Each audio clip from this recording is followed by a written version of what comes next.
Welcome to the Values Exchange podcast. I'm Mike Cruz, your host, private pilot, author of Saturday Every Day, and CEO of North Texas Wealth Management, a firm dedicated to values-based financial planning. This podcast uncovers the values and habits of highly successful people and dives into how it has shaped their success and what you can learn from their personal stories.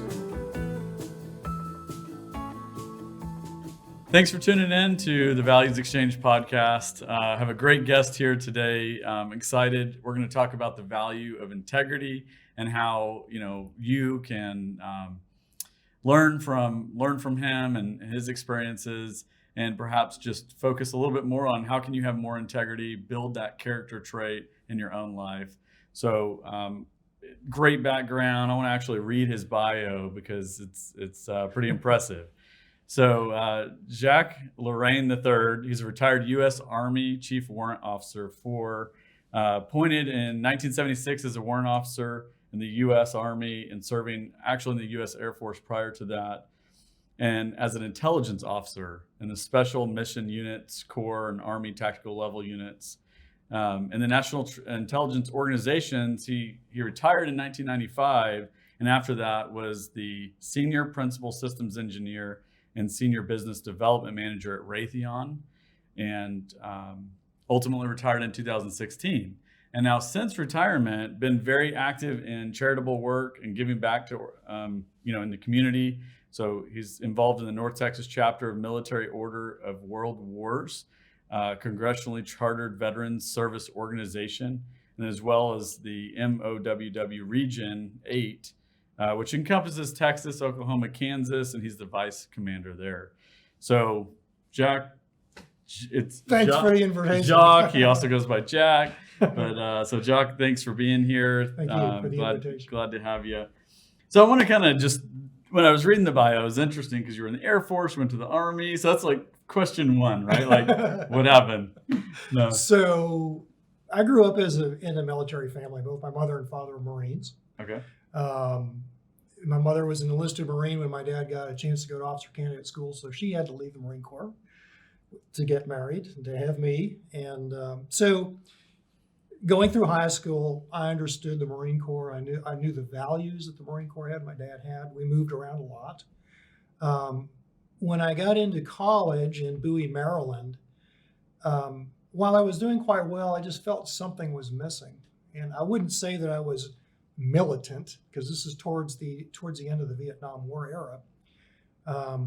But I just felt the need to kind of go back and circle about serving my country and finding a path.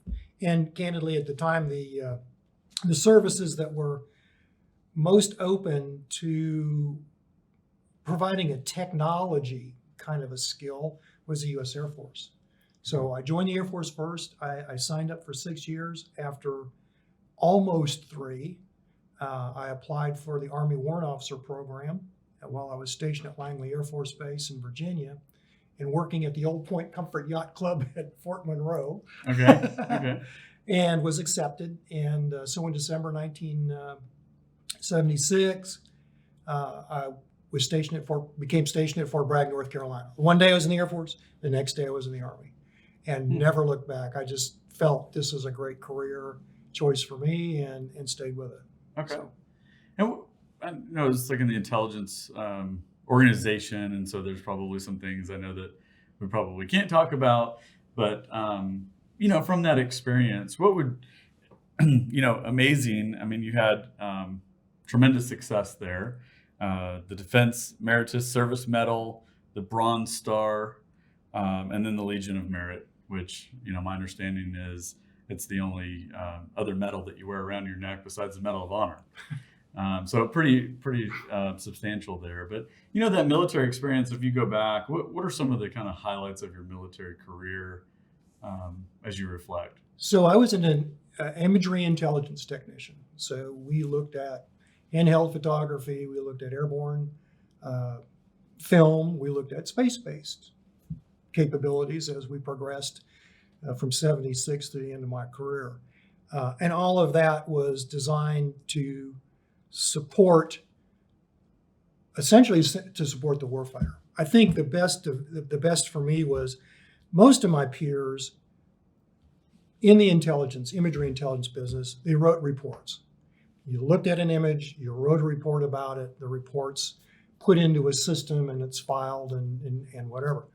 For me, I had the exceptional experience of being able to use that imagery to directly support military operations, whether they were special military operations or whether they were conventional, like enduring Desert Storm, conventional operations. Most of my guys didn't do that. And so I had that chance, and I thought that was kind of, for me, the highlight, was be able to know a guy that was going to go in harm's way and provide him directly the information that he needed to do his or her job. And I thought that was exceptional. And it keeps you on your toes. I mean, that definitely gives you a different mindset, which kind of will lead us towards, the discussion on integrity here in a little bit. So, yeah, absolutely. And then the Legion of Merit. I mean, that's given to you over a decade worth of service that was exceptional. And one of the things as I was looking at your background that stood out to me was the CWO4 hijacking, right? And that you actually were involved with that. Can you talk a little bit about that? So I had a number of assignments with the Defense Intelligence Agency, and then an assignment in a special mission unit whose focus was on intelligence. And the TW-847 was a terrorism event, and most of my career I spent working in the counterterrorism problem. From its early infancy to, candidly, where it is today, in the technologies that support that. TW-847 was pretty interesting because I was stationed in Washington, D.C., working with the operational organizations that were going to potentially conduct the hostage rescues, either off the airplane, whether it was at Beirut or if it was in Algeria, because it moved back and forth, to assault an aircraft and rescue hostages, or after it got to Beirut, offloaded the passengers to different locations to find out where these people were being kept and held, to be able to support a rescue if it was approved by the National Command Authority to get these people. And my job as an imagery intelligence person was to look at the available imagery that we had at the time, which was I call it our first attempt at an unblinking eye to stare at Beirut. Okay, and some other locations in the Bekaa Valley, for example, in Lebanon, to look at where could these people be held and provide that information directly. And we were pretty good at it. We had a really interesting team of people that were exceptional at what they did and worked together to provide that. So, that's amazing. And so, of course, in the military, the character elements of, integrity plays a vital role. Where would you say that value? I mean, I honestly that you're here because you exemplify that value. Right. But where would you say that came from? Is that something that you got from growing up? Yeah, I do. I think that that my mother and father provided that. I mean, they lived that value. They had to. My dad had a company command when we were in Albany, Georgia, stationed there. Got to Washington, D.C. He had significant authority and responsibility for some functions in the Marine Corps, stationed at Headquarters Marine Corps, Henderson Hall. And I could just watch him and hear what he said to me about values. We had those discussions because as you would probably figure, the late 60s, early 70s was a pretty turbulent time in our country. Yeah. And you had to think about the values that you wanted to see our nation be to come out the other end, right? And clearly, obviously, truthfulness was a value. I can remember as a child, my dad says, if you make a mistake, own up to it, because lying about it is the worst. It's going to be worse for you than what you did. So those kinds of things stick with you as you become an adult. But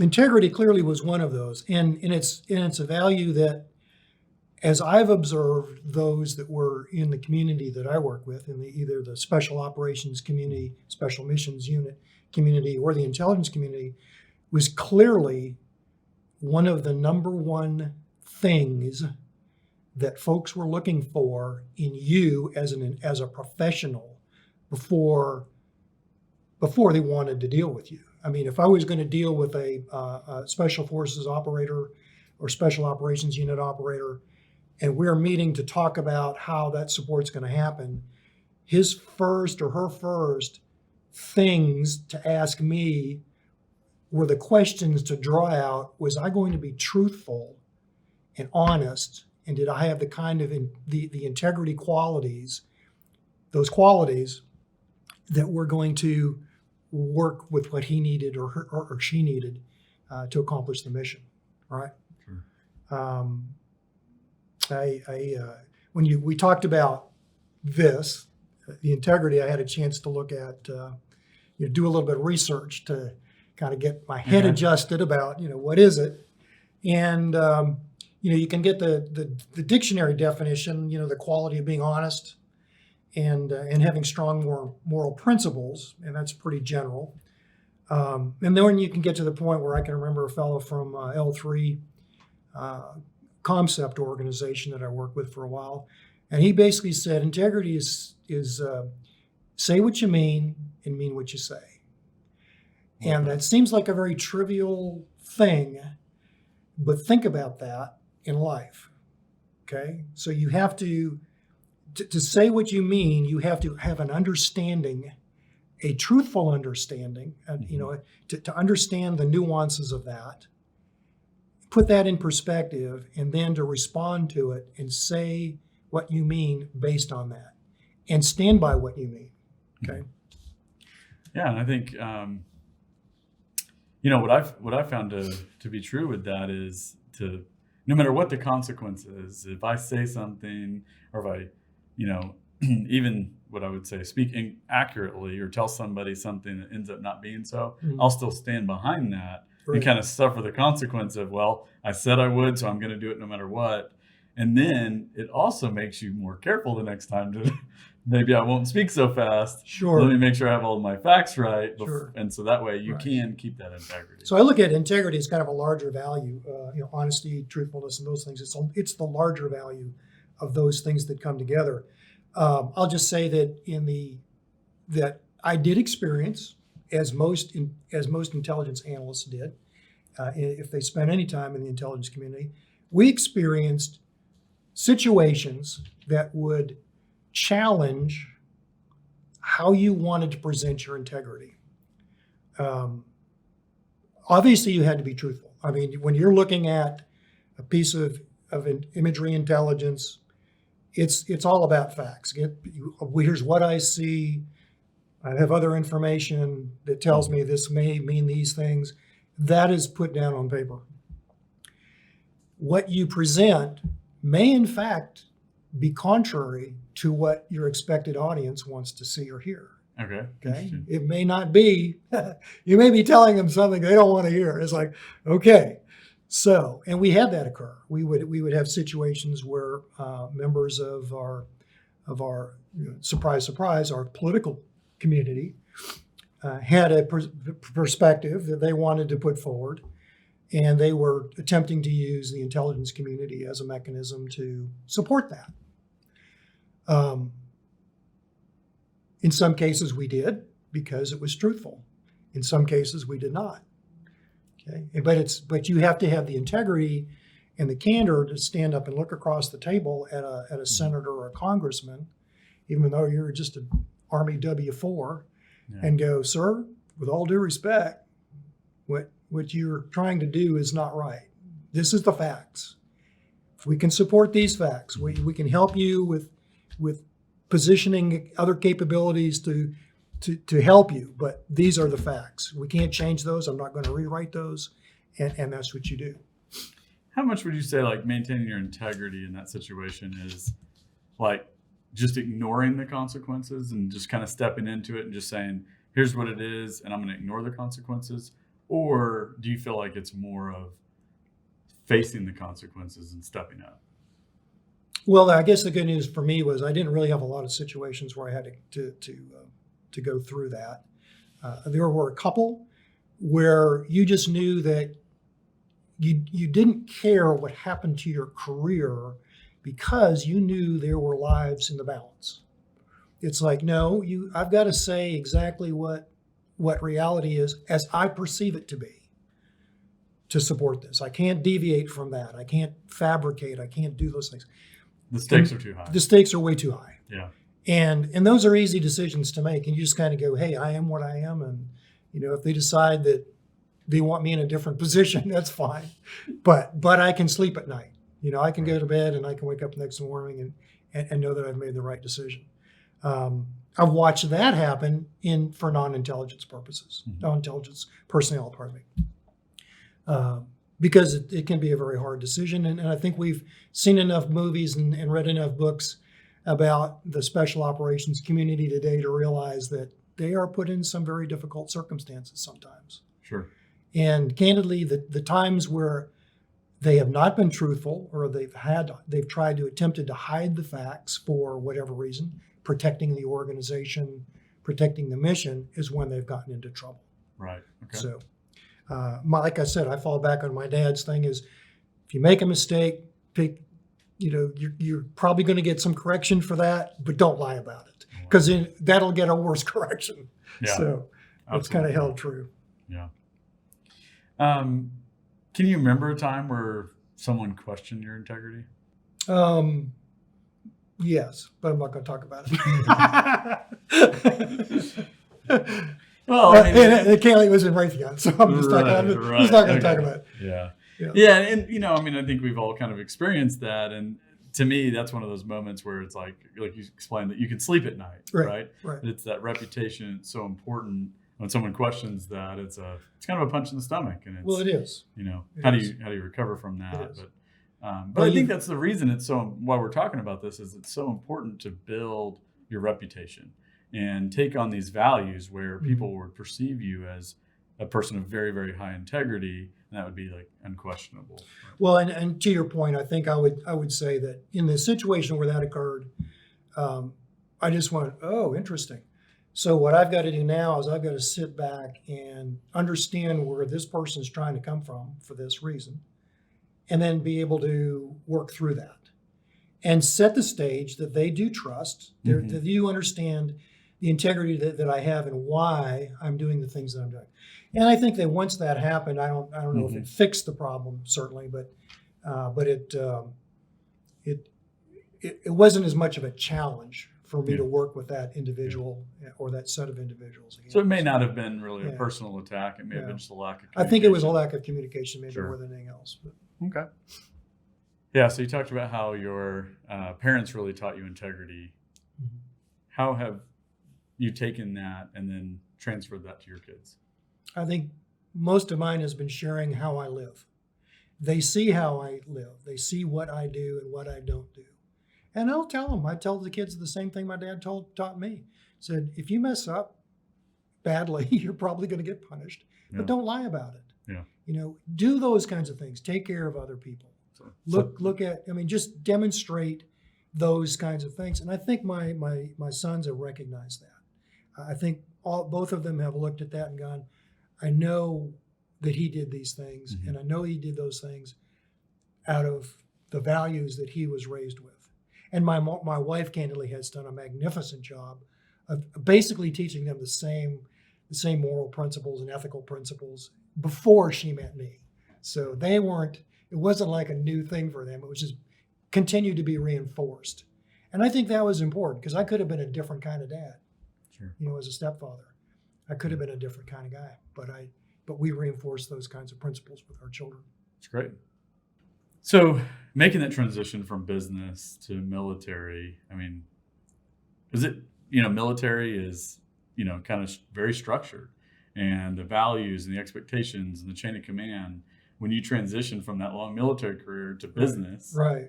Is that challenging? How do you face that? I would guess that it would. Well, be.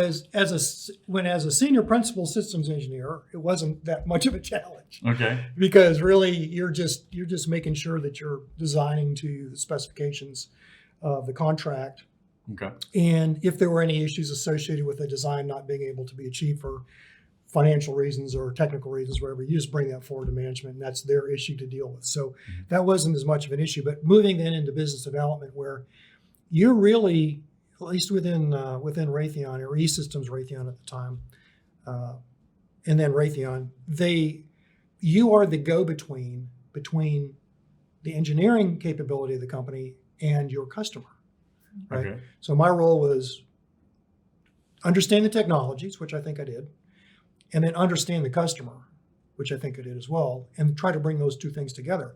And there's always a dilemma because it's a business. Right. You know, there's always that pressure to, we want to make more money or make money at this. And my challenge was always, while you leadership may look at the stockholder as your number one, because that's the business side, you're trying to be of value to your stockholders. My approach was, I want to make sure that this is a value to our customer. So our customer will succeed, one, Right. and two, will come back to us again because they were successful and they know we did the right things for them. Yeah. So those weren't always, those little suns and moons weren't always aligned. There was always that pressure to, we need to make this less expensive, or we need to try to do more to get more value and those things. And then you just had to fall back on integrity. The good news was, I think that Raytheon was very, very, very good related to ethics. We spent a tremendous amount of time taking great ethics classes on an annual basis, and other classes associated with, like, how do you deal with foreign businesses and other things like that, so that we would minimize the chances of putting yourself in a position where integrity became a problem. Right. Okay. So I was extremely comfortable, especially later on in my career in Raytheon, when they really took very seriously the consequences of ethics violations, both what we're doing with our U.S. customers and other foreign customers. Mm-hmm. So, in that sense, we're talking about integrity, and I think for some, it's kind of like one of those things you're born with, right? Or is it really learned? So when you say these classes, do you think they're effective, or is it kind of just something like you either have integrity or you don't? But we're obviously talking about it today because we think it's worth focusing on, and that you can develop and focus that in your life and say, I'm going to be a person of integrity. And it's really a decision. I would like to believe that parents today are teaching moral values to their children. I know mine did as I'm growing up. Moral and ethical values, right? What's legal and then what's moral, because sometimes they're not necessarily aligned, right? And so I think I grew up with those values, and I think things like ethics training, both in the military and then in industry, reinforce that. I think my concern would be is those that are coming into businesses and they're getting ethics training, and then they're going, oh, I didn't know that. This is quite a surprise to me that we have to do these things this way.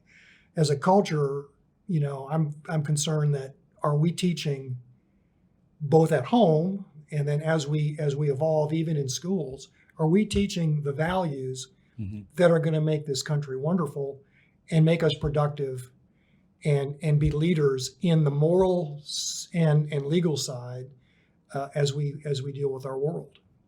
Sure. I had a chance to look online because I was wondering, well, how do you know somebody has integrity? Right. How do you do that? And so I'm going to plagiarize this. Well, these things I knew, but to see someone else put them down on I'll call them 10 behaviors that signify someone has true integrity. I'm just going to read them because for those in the audience, I think if I read them, you'll understand what they are. I don't think I have to describe them anymore.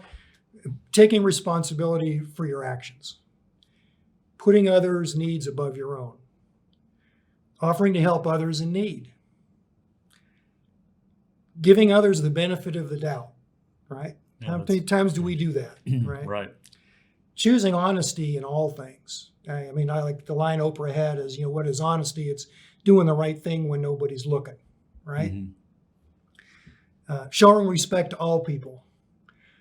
Great leaders do that. For example, in the military, I would watch senior general officers go down and have good discussions with a private, or an airman, at who they had no clue who they were. And these are real interesting and honest discussions. Manifesting humility. People do great things, but they do great things because in a lot of cases there's a lot of other people behind them, sure, helping them do that. Being able to admit when you're wrong. And I talked a little bit a couple of days ago with you about, it's understanding experience where you do that, and then how do you adjust when something wrong has happened. Being honest and accepting the consequences to be able to continue to have the integrity that you need to continue your job. Showing regular reliability. In other words, you have integrity day to day. It's not, I only have it when certain people are in the room or when people are looking. Or when it's convenient. That's exactly. Right. Yeah. And then conveying true kindness. I thought that was very interesting as well. So those are the 10 behaviors that I saw. I don't know if I could add any more to that. I think those are just straight up. If you have those things, all 10 of those, I don't think anyone would look at you and say, this person lacks integrity. Sure. No, I would agree with that. And I think that's important because, if you're listening, I think it's one of those things you go, do I have the reputation of integrity? How do I know if I have integrity? And that's a great checklist. It is. If you're doing all of those things, I think your reputation would be. And I would contend that if I were to look at what does it take to be a great leader, and I would read these 10 things back to you. I'm not saying a manager, but a great leader. Right. And I would read these right back to you and say, those are typically the characteristics that you would see in guys, and men and women that I've served with in various capacities, either in defense or in industry, that really did transcend the day-to-day, I'm just doing this for the dollar, to I'm doing this because I love the people that I'm working with. And I love the job that I'm doing. You're really serving others. Exactly. Yes, you're serving others. Yeah. No, that's great. Talk to me a little bit about kind of what you're doing now and retirement and the organization. And, the minute you retired, we kind of talked and I was like, oh my gosh, I think you're involved in like 20 different organizations. Well, he's full-time working for free. I retired in 2016. And I had a good long discussion with my wife, and we actually talked about it for a couple of years. I think we even talked about it when we were working with your company at the time about, what's the next steps? What do you want to do? What I didn't want to do was just leave because I was tired of what I was doing. I wanted to have something else that I wanted to have a real reason that was positive why I wanted to go and I'll call it not retire, but refocus. Right. I'm done. Yeah. I'm done focusing on this book, these chapters in this book in my life. I want to do something different. Yeah. And I focus that when we talk about retirement, I would say, don't just quit. Right. Retire to something. Right. Do something that's meaningful, that fulfills you. Right. And it's really important just to live that life. So I'd say one of my books was Giving to My Country, and I think the service was that. My military career was that, giving to my country. The next was giving to my industry, giving back to, in a sense, to the members of my military family, to give those things. And then the next chapter was give back to my community. And so when I initially retired, I went to be a volunteer at a hospital for about a year and a half as a volunteer member. And I went to become a volunteer at the George Bush Library for a couple of years until COVID hit. Okay.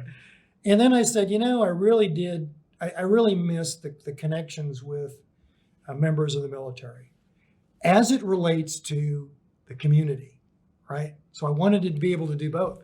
And finding a niche veterans organization that does that is not that easy. So I found one. I actually looked at a number of them, and I found one with the Military Order of the World Wars. and joined them, I think, about the same time I retired. Actually 2017, so I retired in 16. And just to see what they were doing and get a sense of, hey, are we aligned in our values and what we want to do? I actually joined the Dallas chapter first, and then became a member of the North Texas chapter that meets up in here in Plano, Texas. And it was a great alignment once I moved to the location here in Plano, in that it was a very, very small chapter. In fact, it was a chapter that probably was getting ready to disband because of lack of leadership. I shouldn't say that. We had some great leaders. We had some great leaders that weren't going to step up into the official positions in the organization. And I just said, I'll try that. Okay. And then build the organization, get them back together post-COVID, and then start to focus on our programs. One of which is Youth Leadership Conference. We hold that at several university locations here in Texas and in Oklahoma. It's about a 1-week thing for high school students to attend. And I think I'll call it civics on steroids. It's things that aren't taught today. Were taught in my generation, but aren't taught today in schools for a lot of reasons. I mean, there's a lot of other subjects that need to get taught, but we talk about the legal system. We talk about the Bill of Rights. We talk about the Constitution. We talk about, our founding fathers, why things were put the way they were. We have some great speakers that come in and talk to them about these things that are professionals, former judges, former congressmen, Wow. right, and senators that will talk about our system of governance so that they can understand that. We also work with our ROTC and our junior ROTC programs, basically working with the ROTC programs to recognize the students, the cadets, Okay. as they do exceptionally good things. A community recognition is important to them. And then we work with scouting programs and we do some other things, national security programs and national, and then work with I'll call it the first responder community. Again, recognition more so than anything else. But it's a real need. It's a hands-on organization. So I've been the commander now for a couple of years. I have a good friend of mine, a retired Army Major General, who's my vice commander, Gary Bunch, that's going to step up and take command here in June. Nice. And I'm going to be the vice commander for the region again this year, and potentially in 2024 become the region commander. I mean, that's kind of my goal. My personal goal is to do that. Nice. Okay. So it sounds like you've had a life of service. And I will continue to have a life of service, because that's what, to me, is the most important thing in my life. Is to serve others. Yeah, no, that's great. I like that. So what can we say? You never really get there without help. So who do you feel has helped you the most throughout this career of life of service? Well, obviously my God, and my wife has been an extraordinary help. Once we were married in 1991, I'd say before that in my military career, I had a mentor. He was when he retired, he was an Army 3-star general. Sidney T. Weinstein. He was the Deputy Chief of Staff Intelligence for the United States Army when he retired. And what he did is he selected 3 or 4 commissioned officers, 3 or 4 warrant officers, and 3 or 4 senior enlisted members, and mentored them throughout their career.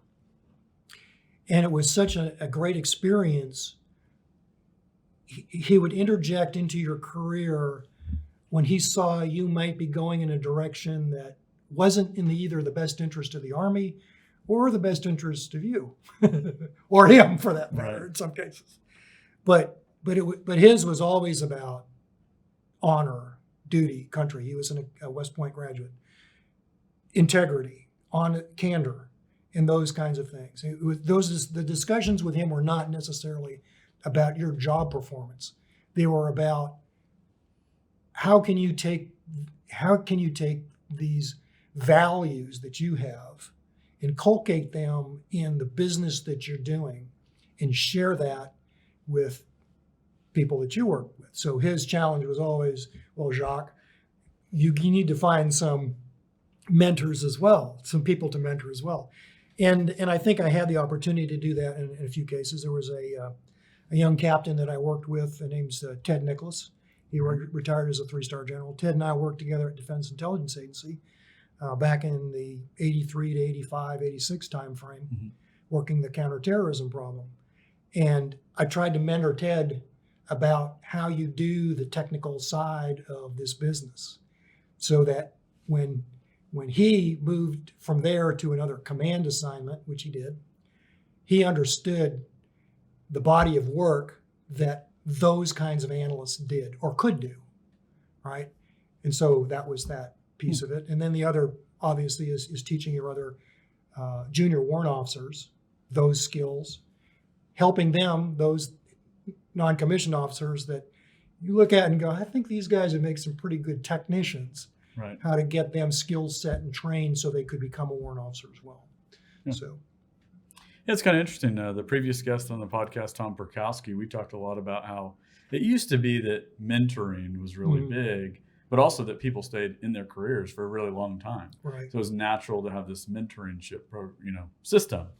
And now with, jobs changing very quickly or every couple of years, that now the basic system of mentoring has kind of shifted to outside into executive coaching, or you go hire someone. And I'm concerned that's a lost art. I mean, while it's good to do that so you don't lose it, but is that the right answer? That interpersonal relationship is important, I think. At least it was for me. And as I tried to use those skill sets, both in the service and in industry, to mentor others, it was important to have that personal relationship. So they understood you were doing this for the right reasons, right? Not just to get $1 in your pocket as a guy that's being paid to do that, right? It's all volunteer, right? It's all to serve. So yeah, that's that's the view. Right? Is it more effective inside the organization? Somebody volunteering, somebody wanting to give back. So well. I don't think I ever got executive. I'll call it executive coaching, because I don't think that really was a big thing for, unless you're a VP and above in Raytheon, back when I was there. But I got a lot of mentoring, and I mentored others. So it was personal, and to me that was much more important, right? Because candidly, you got to see both the good and the bad of the individual mentoring you. You got to see their flaws and their good sides, and could synthesize that, obviously, and go, these are the qualities that I want to then bring forward. So I could look at someone and go, this guy was excellent doing these things, but not so great at others. I don't want to focus on that. I want to focus on the excellent skills, bring that into my body of work, and then bring that forward to others. Right. And I think there's a difference too, because when you're the customer and you're paying for an executive coach, they basically ask you, like, what do you want? Right. Or what's the obstacle? And they help you get over that. So I think there's value in that for sure. But let's face it, the executive coach isn't saying, hey, you need to have honor, integrity, trustworthy. Yeah. You're not paying them to tell you need to develop these values. Right. Or it was within the organization, that mentoring, you do get that because it's important. Yeah, it's true. So I think there's a lot of organizations that have either a code of conduct or a code of ethics, right? And when I was growing up, they didn't have those things. I mean, I think journalism did. There's always been a journalistic code of ethics. Nobody in the journalist community that I see on TV clearly understands that anymore. Sorry, but just my opinion. Facts, just present the facts, Right. But what's interesting now is to read that, I would say fairly recently, a lot of organizations have published their code of ethics or their code of honor or whatever, because they didn't have anything before, and people weren't being taught what's ethical behavior, what's the golden rule, so to speak. I discovered, just doing a little bit of research, that in 2014, the Director of National Intelligence for the United States government published Principles of Professional Ethics. I never thought that you would have to do that, right? I mean, it just didn't cross my mind that you'd actually have to publish something like that. Have to write it for down. the intelligence community to go, oh, these are things I have to do, Yeah. As part of my job. But I'm glad they did. I'll just, there's a number of them, and I don't think that they necessarily rank in any order. There's 7 of them. First one is mission. That's selfless dedication. Makes sense. When you go into that profession, you're not doing it for a big paycheck. You're working for the federal government. You're not going to get a big paycheck. Right. Okay. Right? You're doing this because lives are on the line. Truth. You're seeking objectivity. Everything that we did as an analyst was about finding the facts, finding the truth, objectively, not trying to put your opinion in or the opinion of others. It was all about very objectively doing that. And candidly, today in the intelligence community, they have what I call a red team. So if you have a forceful position, you'll have some group that will challenge that just to keep things factual, Nice. right? There might be another reason that bad guy X is doing these things other than what you see them doing, for example. Lawfulness, obviously, Constitution, civil liberties, human rights are clearly part of that. Stewardship, stewards of public trust and accountability. They look at the intelligence community to be those things. It's important. Excellence, seeking to improve and collaborate, meaning sharing. So how do you improve, and then how do you teach others to improve based on what you've learned? And diversity, which was not an issue when I was in the service. The military has typically been on the leading edge of I call it social revolutions, bringing diverse groups together to do a mission. But diversity is part of what the D&I decides. Inclusion, encourage differences in ideas and thinking. So diversity not only in just people, but in the thought process. And then integrity. He writes it. Absolutely. Integrity, conduct of actions. Conduct of actions. So to me, that was kind of, aha.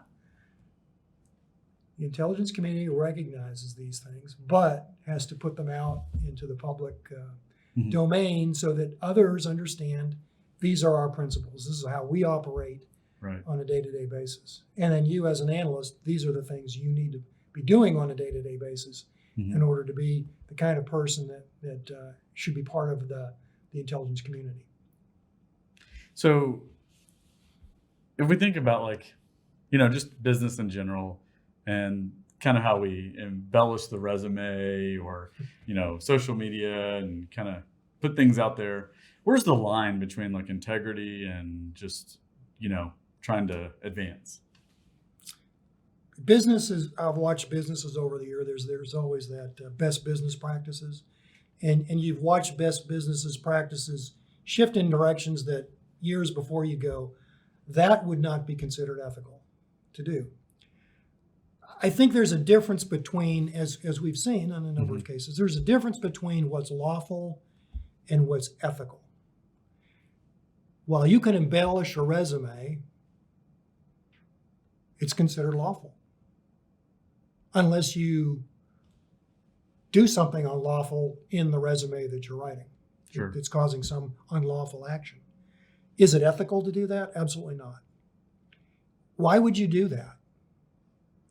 So you have to ask yourself the question, as you're writing that resume as an individual, why would I do that? Do I want to get a better job? Make more money? What is your motivation for it?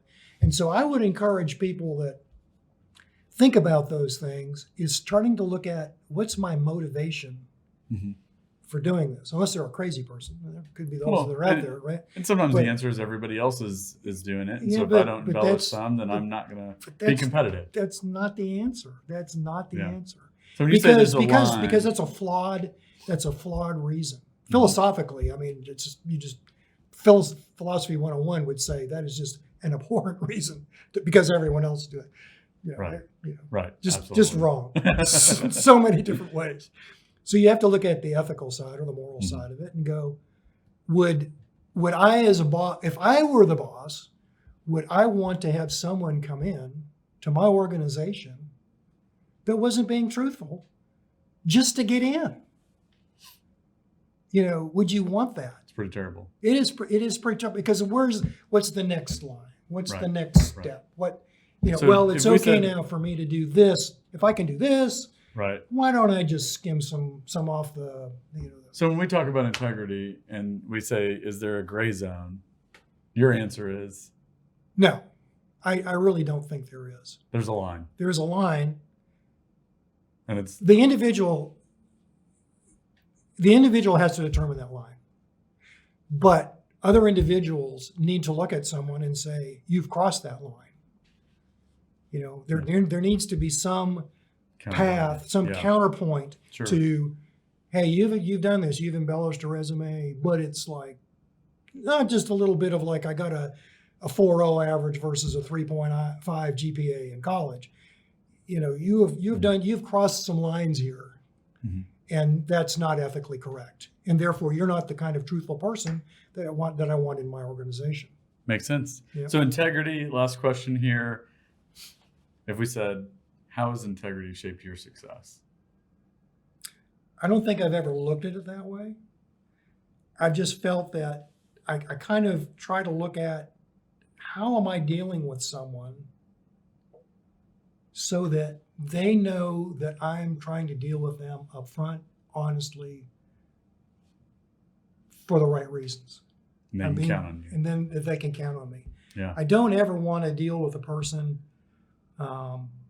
for a significant reason and be viewed as someone that they can't trust and lacks the integrity to be part of what they're trying to do. So you got to be willing to lose the job, lose the deal, draw the line, stick to it. Exactly. Yeah. Exactly. It's great. And I think that if a person goes through that process, in my mind, and says, man, I'd love to do that, but I can't do that with what I have. That's a challenge for them to then take and go, what do I need to do ethically and legally to build myself to that point? Sometimes you can do it, sometimes you can't. Then you've got to recognize what's your capabilities and limitations. I think that was one of the big things that came out of working in the special operations community is you very quickly became pretty realistic about what you could and could not do. Sure. What your capabilities and your limitations were. It's crucial. It is absolutely crucial. Last little story, and it's a good one. If you look at the Blue Angels or the Thunderbirds air teams, and you watch their process pre-flight and post-flight about what they're going to do, especially post-flight, they sit down collectively and talk about individually what they did right and wrong. No harm, no foul. That gives everyone then has great integrity. Everyone on the team understands what each other's capabilities and limitations are. Now, if you make a bad mistake, you're not there anymore, but that's life. Yeah. But the fact that you could sit there in a great candid environment and say, I can do these things, but I can't do these, is very important. Our country needs to realize that. People need to realize that. That's what's going to make us great. That's right. It's important. Yeah, it is. Thanks for your service. Thank you. Thank you for inviting me here. I Appreciate appreciate it. All right. Thanks for tuning in to the Values Exchange podcast. As we, proceed developing values, focusing on how we can improve, be successful. And next time, we're going to talk about personal branding and how you can continue to build your reputation, focus on your personal brand. Thanks.